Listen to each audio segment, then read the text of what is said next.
Plusieurs lignes de la parole mènent à une seule ligne, celle de la vérité éternelle.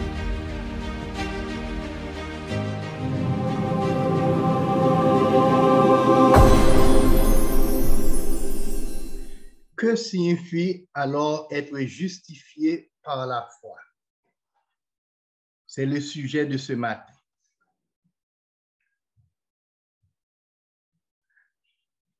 Par la transgression de la loi de Dieu, car vous savez, la Bible dit, tous ont péché et sont privés de la loi de Dieu. Et qu'est-ce que le péché? C'est la transgression de la loi de Dieu. Et par la transgression de cette loi de Dieu, l'homme créé à son image, eh bien, se trouve en inimitié avec Dieu.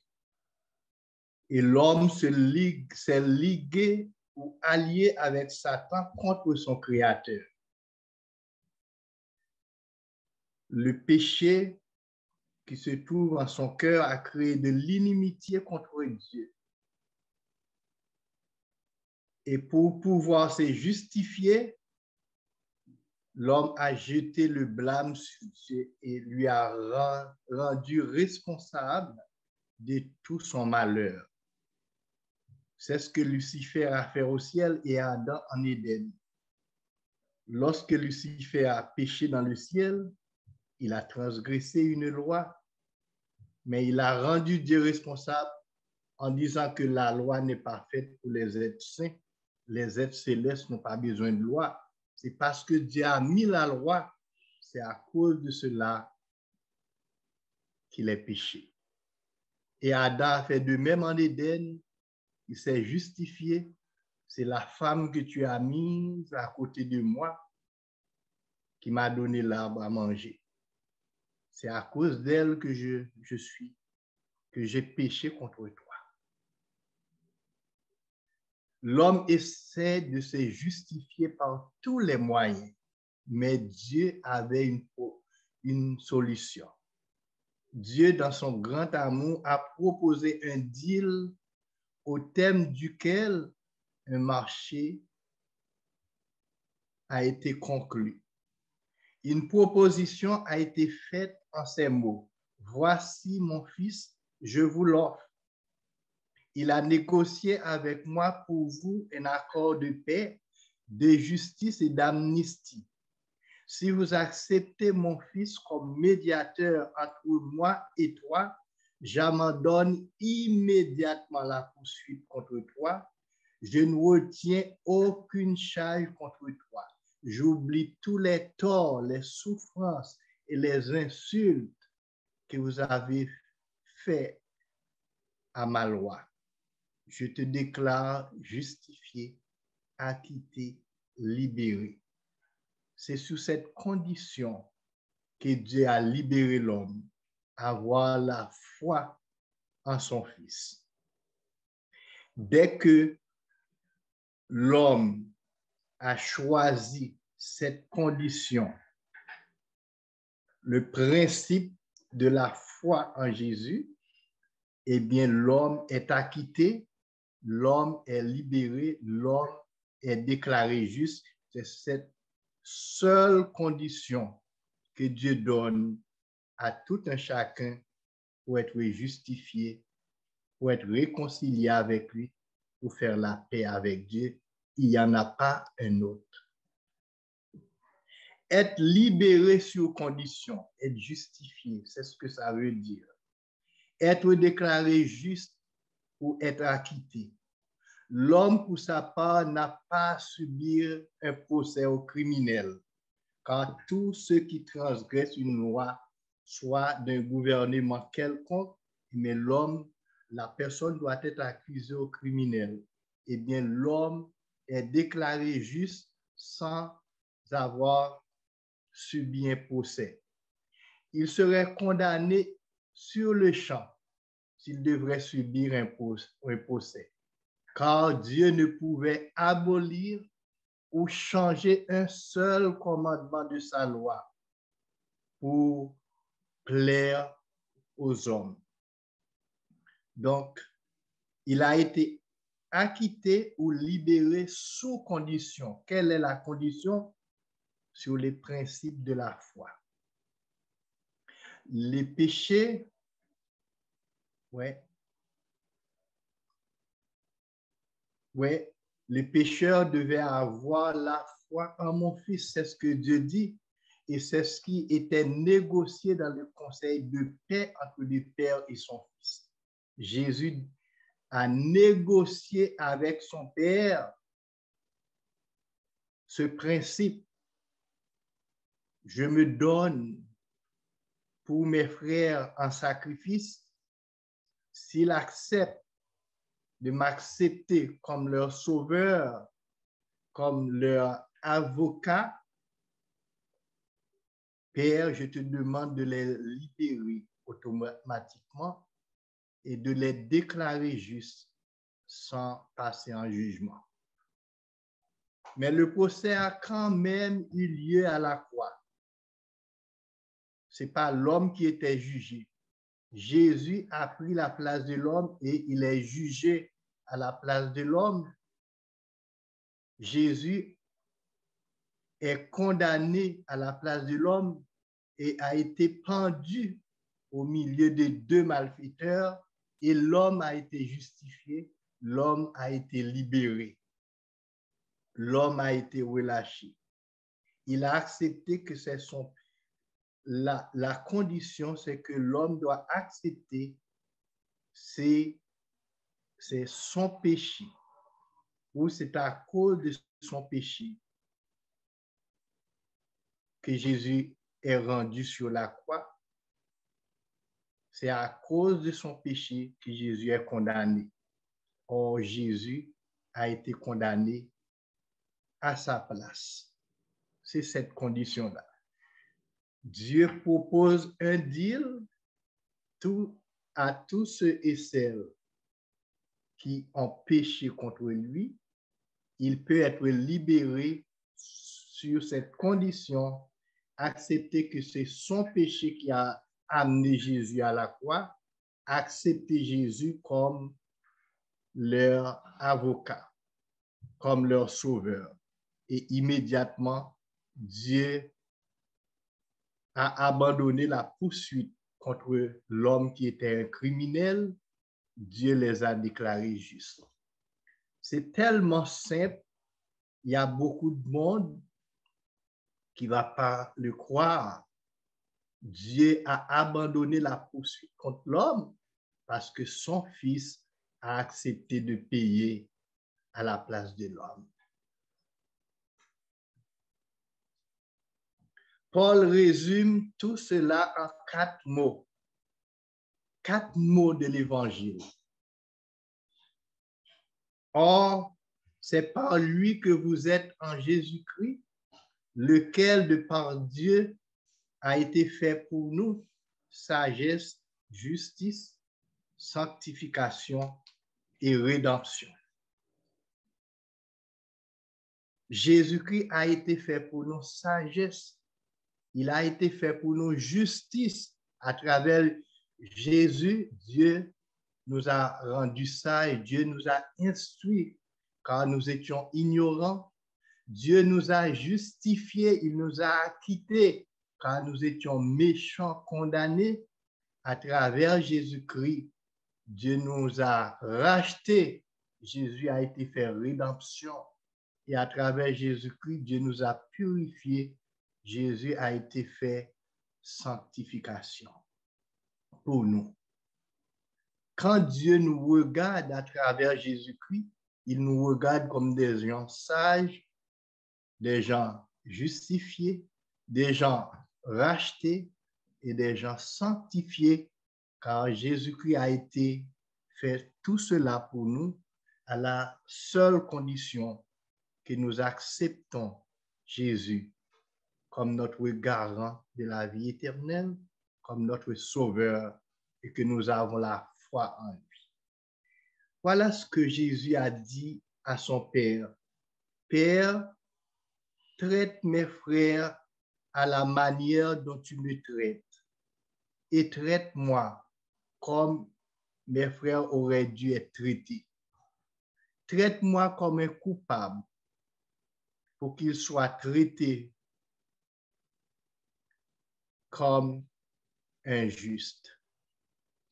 Et Paul déclare ces paroles dans 2 Corinthiens chapitre 8, verset 9. Il s'est fait pauvre des riches qu'il était, afin que par sa pauvreté nous fussions enrichis. Un autre texte, c'est 2 Corinthiens 5, verset 21. Il s'est fait pécher à notre place pour que nous devenions en lui justice de Dieu. Jésus a pris notre place comme pécheur. Il s'est fait pécher et il nous a déclarés justes. Et il a pris notre place comme pauvre. Il nous a donné sa richesse afin que nous devenions riches. Tout cela paraît compliqué, mais c'est aussi simple. Il a changé sa place avec l'homme pécheur. Et désormais, quand Dieu nous regarde à travers Jésus, à travers les mérites de son Fils, Dieu nous déclare justes. Nous sommes justifiés, nous sommes acquittés, nous sommes réconciliés avec Dieu. Il n'y aura pas de condamnation. La justification par la foi, c'est la grande vérité biblique qui constitue la toile de fond du christianisme ou de l'évangile. Elle a été pervertie, cette croyance, par l'Église de Rome pendant des siècles. Les chrétiens voulaient être sauvés par leurs propres moyens humains, soit par l'observation de la loi, soit en faisant beaucoup d'aumônes, ou par la pénitence, par l'intervention des hommes, bref, par le salut, par les œuvres. Il y a des gens qui font des sacrifices, qui montent des escaliers à genoux. Il y a des gens qui transportent des blocs de bois assez lourds pour se trouver juste devant Dieu. Il y a des hommes qui font des longs pèlerinages. Ils cherchent la justice de Dieu. Même les pionniers adventistes n'avaient pas non plus compris cette vérité fondamentale. Il a fallu une révélation du Christ en 1888 pour qu'il découvre ce trésor sacré. Mais empêtrés dans leur vieille prédication, dans leur vieille coutume de prédication, la loi et la grâce, un chemin à double sens. Ils ont rejeté le message et le messager. Et le prophète du Seigneur a été mis de côté. Alors, notre incrédulité à accepter ce message de la justification par la foi est à la base de notre défaite spirituelle. Il n'y a pas une route à deux sens. La route qui mène au ciel est à sens unique. C'est à travers les mérites de Jésus. C'est à travers la foi en Jésus que l'homme peut être libéré, que l'homme peut faire la paix avec Dieu. Il y a un autre texte qui exprime mieux ce marché conclu entre le Père et son Fils. Dans Jean chapitre 3, verset 16, il dit, « Oui, Dieu a tant aimé le monde qu'il a donné son Fils, son unique, pour que tous ceux qui placent leur confiance en lui échappent à la perdition, qu'il ait la vie éternelle. » Quel beau texte! Dieu a tant aimé le monde qu'il a donné son Fils. Dieu a fait le cadeau de son Fils pour que tous ceux qui placent leur confiance en son Fils échappent à la perdition. Tous ceux qui ont la foi en Jésus peuvent échapper à la perdition, peuvent avoir la vie éternelle. C'est un cadeau par excellence que Dieu a fait à l'humanité. Le cadeau de son Fils. Et c'est à travers de son Fils que Dieu sauve les pécheurs. Quel que soit l'homme peut ajouter à leur salut, ça ne passe pas. Et apôtre Jean l'a si bien dit, Jean chapitre 3, verset 18, celui qui croit en lui n'est point jugé, mais celui qui ne croit pas est déjà jugé parce qu'il n'a pas cru au nom du Fils unique de Dieu. La Bible Martin dit cela d'une autre façon, celui qui croit en lui ne sera point condamné, tandis que lui second dit ne sera point jugé. Alors pour l'homme, le jugement est synonyme de condamnation. L'homme devait être jugé et devait être condamné parce qu'il a violé la loi. L'homme a déjà plaidé coupable pour avoir transgressé la loi de Dieu. Donc, il devait être automatiquement condamné. Mais Dieu a abandonné la poursuite si et seulement si l'homme accepte d'avoir la foi en son Fils et de le prendre comme avocat.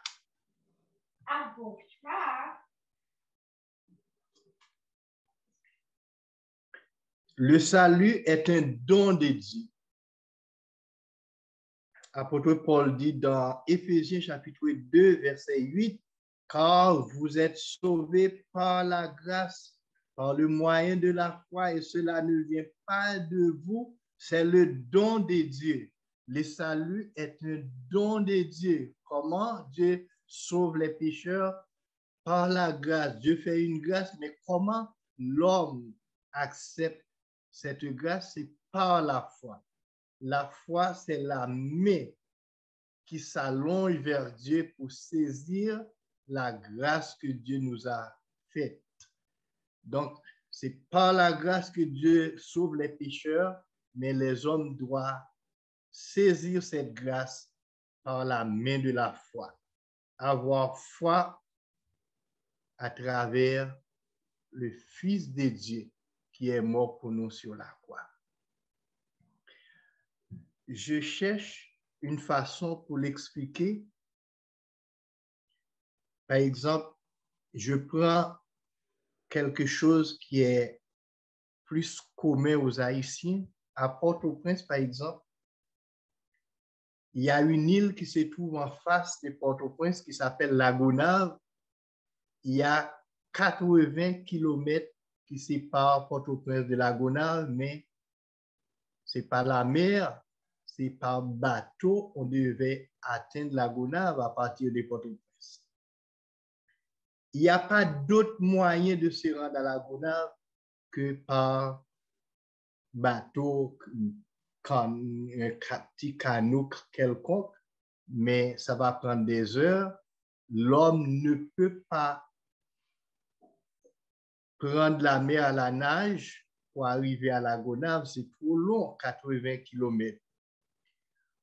On raconte, il y a un pasteur qui a fait un rêve, il voit qu'il va à la mission à la Gonâve à partir de Port-au-Prince, mais il était en train de nager pour aller à la Gonâve. Il se lève de beau matin, il prend ses vêtements, sa valise, il se met à nager pour aller à la Gonâve parce qu'il voyait qu'il était en train de nager. Mais de la Gonâve, de Port-au-Prince à la Gonâve, ça prend 80 kilomètres de nage. Et le pasteur ne savent pas nager à un tel point pour qu'il puisse nager 80 kilomètres. pour atteindre la gonade. Il n'a pas arrivé trop loin dans l'eau. Il est noyé parce qu'il n'a pas respecté les conditions. Il devait prendre un bateau pour se rendre à la gonade, mais il voulait le faire à la nage. L'homme n'a rien à proposer pour son salut. Il n'a rien à ajouter au deal complet de Dieu et de son Fils. Le deal que Dieu a trouvé avec son Fils pour sauver l'homme, c'est à travers les mérites de celui qui s'est donné à la place de l'homme, à celui qui a échangé sa place avec l'homme, qui est Jésus. Ne dites pas que c'est trop simple. Je veux l'acheter. Le salut ne se vend pas. Ne dites pas que c'est trop beau pour être vrai. Vous devez être jugé au criminel. Dieu vous a acquitté sur les principes de la foi, sur la condition de prendre son Fils comme votre avocat, comme votre sauveur et d'avoir foi en lui. Jésus dit à mon Père, je paierai pour lui. Et le Père abandonne la poursuite. Alors vous voulez proposer votre propre deal, votre propre condition de salut à Dieu, quand Dieu a déjà donné un kit complet de salut. Il n'y a pas d'autre moyen. Si vous ne voulez pas l'accepter comme Dieu l'a offert, vous êtes perdu. Hélas. Nous allons explorer un peu la justice de Dieu dans les écrits de la Bible et surtout dans les écrits de Paul. Mais tout d'abord, Ésaïe, chapitre 27, verset 5. À moins qu'on ne me prenne pour refuge, qu'on ne me fasse la paix avec moi. Qu'on ne fasse la paix avec moi. Il n'y a pas d'autre moyen à moins qu'on ne me prenne pour refuge, qu'on ne fasse la paix avec moi. C'est Dieu qui parle. C'est ce seul moyen que Dieu a donné. Prend son Fils pour refuge et fait la paix avec Dieu. Paul continue. Luc, de préférence, dans Actes chapitre 10, verset 36, il a envoyé la parole aux fils d'Israël en leur annonçant la paix par Jésus-Christ, qui est le Seigneur de tous. Actes chapitre 10, verset 36. Romains chapitre 3, verset 28. Car nous pensons que l'homme est justifié par la foi, sans les œuvres de la loi. Romains chapitre 5, verset 11. Et non seulement cela, mais encore nous glorifions en Dieu, notre Seigneur Jésus-Christ, par qui maintenant nous avons obtenu la réconciliation. Jésus-Christ, par cet acte,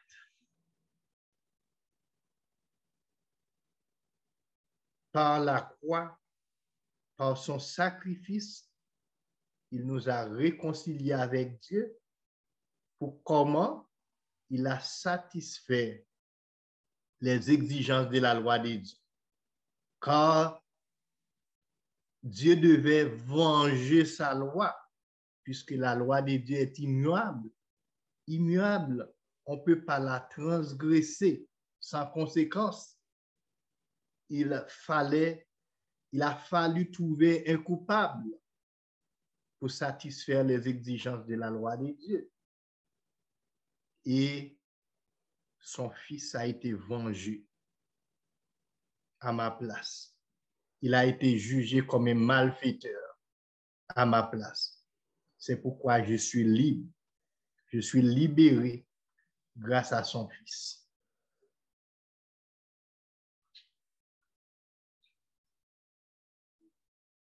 Un exemple parfait de la justification par la foi, je vais le donner dans Romains chapitre 10, verset verset 9, il est dit, si tu confesses de ta bouche le Seigneur Jésus, si tu crois dans ton cœur que Dieu l'a ressuscité des morts, tu seras sauvé.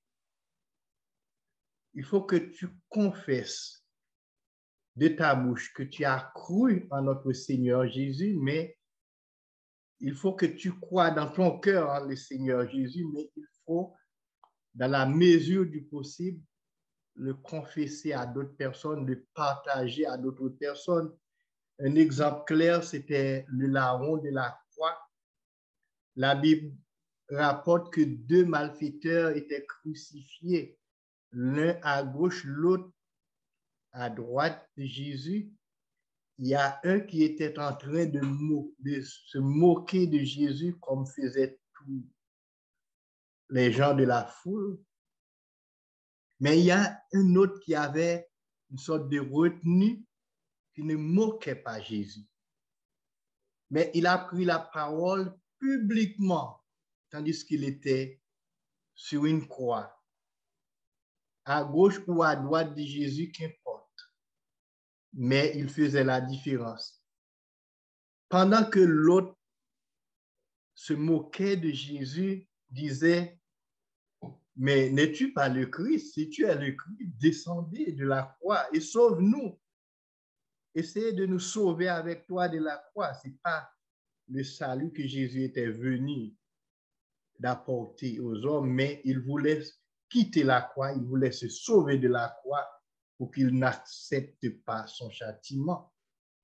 Mais l'autre le reprenait en disant, ne crains-tu pas Dieu, toi qui subis la même condamnation?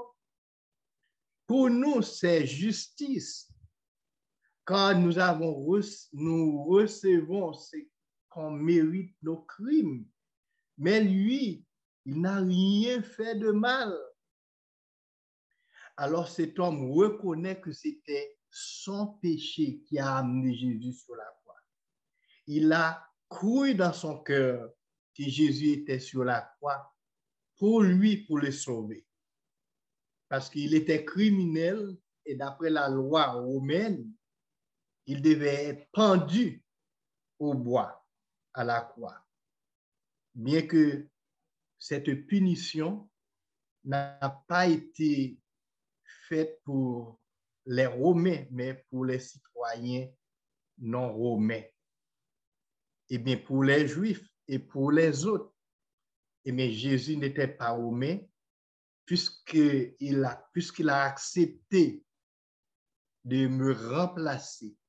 Il a accepté de prendre ma place, de changer sa condition juste pour ma condition pécheresse. Eh bien, il a pris la croix aussi. Mais cet homme a reconnu que c'était pour lui, c'était son péché qui a amené Jésus-Christ à la croix. Il ne se range pas avec la foule à se moquer de Jésus, mais il a fait une belle confession. C'est nos péchés. Pour nous, c'est de la justice d'être ici, car nous avons fait ce qu'on mérite nos crimes. Mais Jésus n'a rien fait de mal. Et il se tourne vers Jésus et lui dit, souviens-toi de moi quand tu viendras dans ton règne. Cet homme était justifié immédiatement. Il n'était pas un prédicateur de l'évangile. Il n'a pas été un membre d'église baptisé. Il n'a jamais été à l'église. Mais il a accepté par la foi que c'est son péché qui a amené Jésus à la croix. C'est à cause de son péché. Lui, il est condamné à cause des crimes qu'il a fait. Mais Jésus est condamné à cause de ses péchés et de mes péchés. Et il demande à Jésus de se souvenir de lui quand il établira son royaume. Et immédiatement, sa prière a été exaucée. Jésus lui répondit, Je te le dis en vérité, aujourd'hui, tu seras avec moi dans le paradis. Jésus a pris la décision immédiatement et a exaucé sa prière, sa demande. Tu seras avec moi dans le paradis. Aujourd'hui même, je prends la décision. L'homme a été justifié sur le champ, bien qu'il n'a pas eu la chance d'adorer Dieu, de faire des louanges, de faire des prières, d'aller à l'église, d'être baptisé, de faire des missions. Mais immédiatement, il a cru dans son cœur et il a confessé de sa bouche. Il a dit aux autres, ne crains-tu pas Dieu, toi qui subis la même condamnation qu'eux? Et il a dit aux autres que c'est pour nous que Jésus est là sur la croix. Vous voyez la différence? Paul continue, parce qu'en lui est révélée la justice de Dieu par la foi et pour la foi, selon qu'il est écrit, les justes vivront par la foi. Romains chapitre 3, versets 22, 26, 28 jusqu'à verset 30, la justice de Dieu par la foi en Jésus-Christ pour tous ceux qui croient. Il n'y a point de distinction, pas de juifs, pas de grecs, pas de vieux, pas de jeunes, pas de blancs, pas de noirs, il n'y a aucune distinction. Dieu sauve tous les hommes de la même façon par Jésus-Christ, par la foi en Jésus-Christ. Romains chapitre 4, verset 5, verset 24, verset 5, tous ces versets expliquent. Et à celui qui ne fait point d'œuvre, mais qui croit en celui qui justifie l'impie, sa foi lui est imputée à justice. Imputé qui veut dire crédité. Vous ne faites rien de bon. Vous n'avez pas observé la loi de Dieu, mais vous avez cru en celui qui l'a observé, en Jésus. Vous avez cru en celui qui est juste et qui justifie l'impie, en Jésus, et votre foi seulement est créditée à justice. Vous êtes justifié à cause de votre foi en celui qui est juste. C'est tellement bien expliqué. Paul a tellement bien expliqué à celui qui ne fait pas point d'œuvre, mais qui croit en celui qui justifie l'impie, sa foi lui est imputée ou créditée à justice. Vous êtes déclaré juste parce que vous avez la foi en celui qui justifie les pécheurs, en celui qui est juste. Et Paul continue, à plus forte raison donc, maintenant que nous sommes justifiés par son sang, serons-nous sauvés par lui de la colère de Dieu. Car si lorsque nous étions ennemis, nous avons été réconciliés avec Dieu par la mort de son Fils, à plus forte raison, étant réconciliés, serons-nous sauvés par sa vie. Amen. Paul explique encore assez clair, lorsque nous étions ennemis de Dieu, nous avons été réconciliés par le sang de son Fils. Et bien, quand nous sommes réconciliés maintenant, quand nous sommes justifiés, nous sommes sauvés par la vie de son Fils. Amen. Jésus-Christ a donné son sang pour nous purifier, pour nous justifier, pour nous réconcilier avec Dieu. Et étant réconciliés avec Dieu, nous sommes sauvés par sa vie. Amen.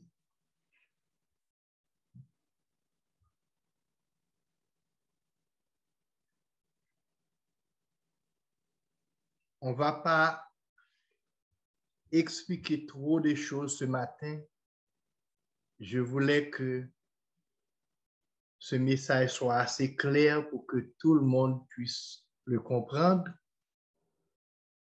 Je ne vais pas rentrer dans les détails, peut-être une autre fois, de la justification par la foi, les livres qui sont écrits par nos pionniers, mais je vais seulement expliquer c'est quoi la justification par la foi pour que même un enfant puisse comprendre ces principes. Nous devons être condamnés aux criminels parce que nous avons péché contre Dieu, mais Dieu nous a acquittés sur les principes de la foi.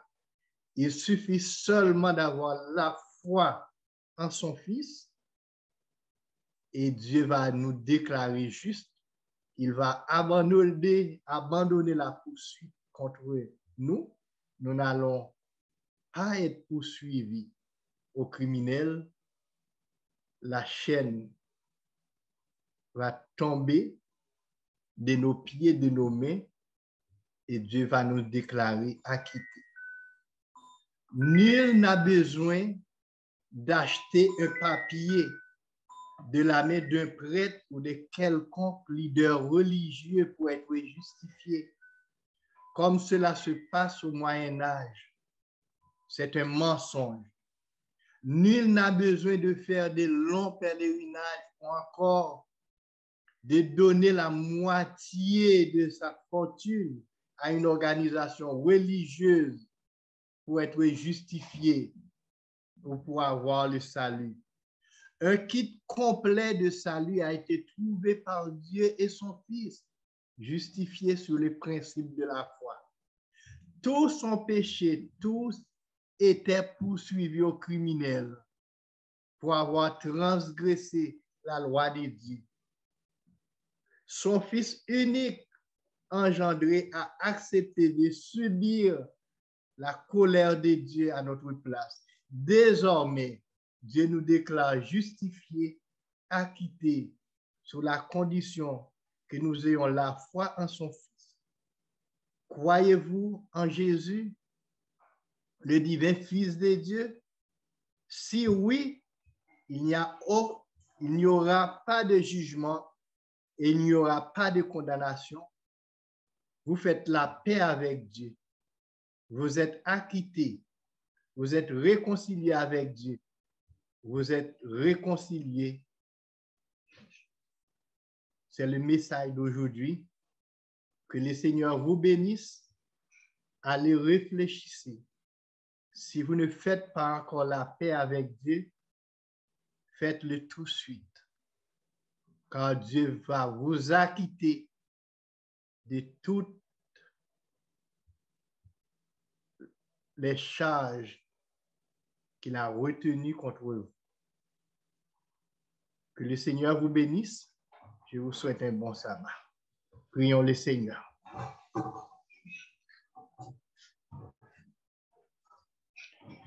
Nous te remercions, notre Père céleste, pour ce deal que tu as conclu avec ton Fils pour nous sauver. Nous avons cherché des moyens pour nous justifier et nous avons jeté le blâme sur Dieu parce que c'est lui qui nous a créés et c'est le propre de l'homme de se justifier bien qu'il est coupable. Alors nous te remercions du fait que tu as donné ce matin un deal complet. Tu as trouvé une solution avec ton Fils et c'est lui qui est responsable. C'est lui qui a pris le gage de nous sauver en nous donnant sa propre justice. Merci du fait qu'il est monté sur la croix à ma place pour que moi, je puisse à mon tour asseoir sur le trône de Dieu, sur le trône avec Jésus. Et je reconnais ce sont mes péchés qui ont amené ce juste à souffrir à la croix. Ce sont mes péchés qui l'ont amené à recevoir des gifles, des crachats à son visage. Ce sont mes péchés qui ont percé ses côtés. Ce sont mes péchés qui a versé son sang. Je l'ai accepté comme mon sauveur personnel. J'accepte ton Fils unique comme mon sauveur, comme l'agneau de Dieu qui ôte le péché du monde. En son nom, je te demande pardon, Seigneur, pour tous mes péchés, pour tous les crimes. Et aide-moi à accepter la vie que Jésus offre, à accepter de le servir, de le suivre. Tandis qu'il est en train de plaider maintenant pour une étape plus élevée, ma sanctification et ma purification. Permet qu'à la fin de son œuvre médiatrice, je sois totalement purifié et prêt pour le royaume éternel. C'est au nom de Jésus, ton Fils, bien-aimé, que je te présente cette prière. Amen. Merci d'avoir écouté cette vidéo. Pour plus de contenu, abonnez-vous sur notre site Internet. Il est également possible pour vous de nous suivre sur notre page Facebook et de nous contacter par email.